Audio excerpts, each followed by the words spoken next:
आज मैं विवाह में जो गीत गाया जाता है पारंपरिक, वो मैं गा रही हूँ। आप लोग सुनिएगा और सुन के आप लोग लाइक शेयर और सब्सक्राइब कीजिएगा और कमेंट में बताइएगा आप लोग कि ये पुराना जो गीत आप लोगों को कैसा लगा। मोरी पिछुआरवा बिकाए अइले जोगवा बिकाए अइले जोगवा रे जोगवा के मोलयाना मोल रे लालानवा रे जोगवा के मोलयाना मोल रे लालानवा मोरी पिछुआरवा बिकाए अइले जोगवा बिकाए अइले जोगवा रे जोगवा के मोलयाना मोल रे लालानवा रे जोगवा के मोलयाना मोल रे लालानवा जोगवा के मोल सुनी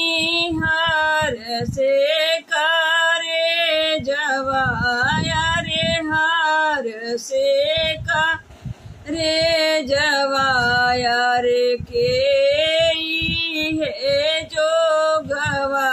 के लिहले लालानवा अरे के है जोगवा के लिहे रे लालानवा दुआरा बैठाल मोरे पापाजी पूछले अरे पापाजी पूछले दुआरा बैठाल मोरे चाचाजी पूछले अरे चाचाजी पूछले अरे काहे बेटी मुहावा धू मिल रे लालानवा अरे काहे बेटी मुहावा धू मिल रे लालानवा मोरे पिछुआरवा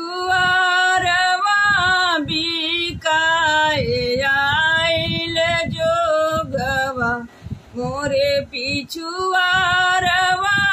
बिकाला पापा जोगवा बिकाला चाचा जोगवा अरे जोगवा के मोलयाना मोल रे लालानवा अरे जोगवा के मोलयाना मोल रे लालानवा हम तो से कहेली बेटी हो सुंदर बेटी बेटी हो सुंदर बेटी जोगवा के जिद छोड़ी देहूँ रे लालानवा रे जोगवा के जिद छोड़ी देहूँ रे लालानवा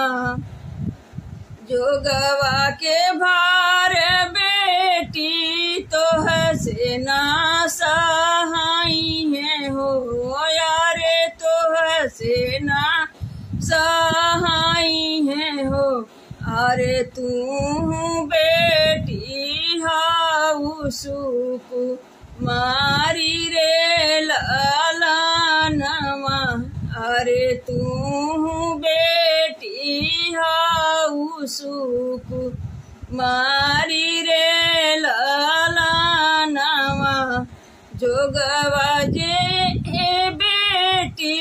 तोरा के लगी है,